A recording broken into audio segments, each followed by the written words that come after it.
গত 13 জুলাই বৈষম্যবিরোধী ছাত্র আন্দোলন জাবিয়ার সমন্বয় কমিটি গঠন করা হয়। জাহাঙ্গীরনগর বিশ্ববিদ্যালয়ে ও সাভার এলাকায় ফেসিবাদের বিরুদ্ধে আন্দোলনের নেতৃত্ব প্রদান করে বৈষম্যবিরোধী ছাত্র আন্দোলন জাবি গত 5ই আগস্ট আমরা আমাদের কাঙ্ক্ষিত সফলতা অর্জন করি। এ পুরো সময়টিতে আমরা সকলে একই লক্ষ্যে কাজ করে গিয়েছি। 9 দফার উপর ভিত্তি করে কোটা সংস্কার আন্দোলন ফেসিবাদ বিরোধী আন্দোলনের রূপ নেয়। 5ই আগস্টের গণঅভ্যুত্থানের পর একটি অন্তর্বর্তীকালীন সরকার গঠিত হয়, কিন্তু পরবর্তীতে দেখা যায় যে 9 দফার উপর ভিত্তি করে সাধারণ মানুষ জীবন বাজি রেখে আন্দোলন করেছে, সেই 9 দফার অন্তর্ভুক্ত দলীয় নেতৃত্বিক ছাত্ররাজনীতি নিষিদ্ধ, জুলাই হত্যাকাণ্ডের সাথে জড়িতদের বিচার এবং আহত ও ক্ষতিগ্রস্তদের ক্ষতিপূরণের দাবিগুলোতে বৈষম্য বিরোধী ছাত্র আন্দোলন এক প্রকার নিশ্চুপ রয়েছে। বৈষম্য বিরোধী ছাত্র আন্দোলন বর্তমানে একটি সরকার দলীয় ছাত্র সংগঠনের মতো ভূমিকা পালন করছে। তদুপরি বৈষম্য বিরোধী ছাত্র আন্দোলন বাংলাদেশের সর্বস্তরের আন্দোলনকারীদের একই ব্যানারে অন্তর্ভুক্ত করতে ব্যর্থ হয়েছে এবং বিভিন্ন বিশ্ববিদ্যালয়ের প্রতিনিধিত্ব নিশ্চিত করতে ব্যর্থ হয়েছে। এখনও বজায় থাকা আন্দোলনের সর্বপেশার, সর্বস্তরের এবং সর্বদলের মানুষের অংশগ্রহণের ইতিহাসকে মেলান করে দিচ্ছে।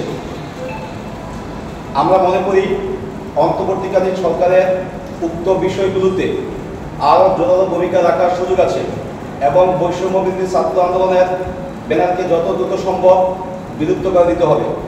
এর পাশাপাশি বৈষম্য বিরোধী ছাত্র আন্দোলন জাবির কতিপয় সমন্বয়কের জাহাঙ্গীরনগর বিশ্ববিদ্যালয়কে জাতীয় পর্যায়ে তুলে ধরতে অদক্ষতা, সহযোদ্ধাদের প্রতি বৈষম্যমূলক আচরণ ও গত 18 সেপ্টেম্বর সাবেক ছাত্রলীগ নেতা ও সন্ত্রাসী শামীম মোল্লার গণদোলাই ও পরবর্তীতে পুলিশি হেফাজতে মৃত্যুর ঘটনার ভিডিও ফুটেজ ভিত্তিতে সমন্বয় কমিটির একাধিক সমন্বয়কের নাম উঠে আসলেও সে ব্যাপারে ব্যানার কোনো ঐক্যবদ্ধ অবস্থানে আসতে না পারায় আমরা সমন্বয় পর্ষদের 17 জন পদত্যাগ করছি।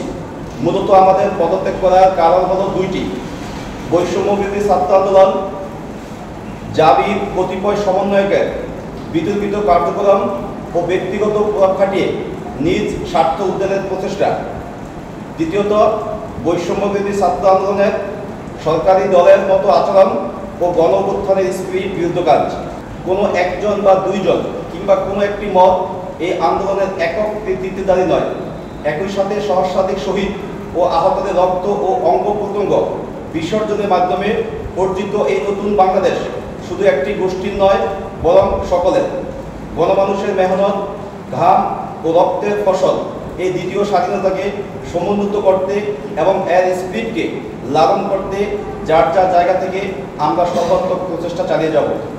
পদত্যাগকৃত সমন্বয়ক ও সহ সমন্বয়কদের নাম ঘোষণা করছি: আব্দুল রশিদ জিতু, রুদ্র মোহাম্মদ শফিউল্লাহ, হাসিব জামান, জাহেদুল ইসলাম ইমন, জাহেদুল ইসলাম, ফাহমিদা ফাইজা, রোকাইয়া জান্নাত জলক, মিশু খাতুন, রাফিদ হাসান রাজন, হাসানুর রহমান সুমন, আব্দুল হাই স্বপন, নাসিম আল তারিক, ইন্দিরা মজুমদার, জিয়াউদ্দিন আয়ান, তানজিম আহমেদ, জাহেদুল ইসলাম বাপ্পি, সাইদুল ইসলাম।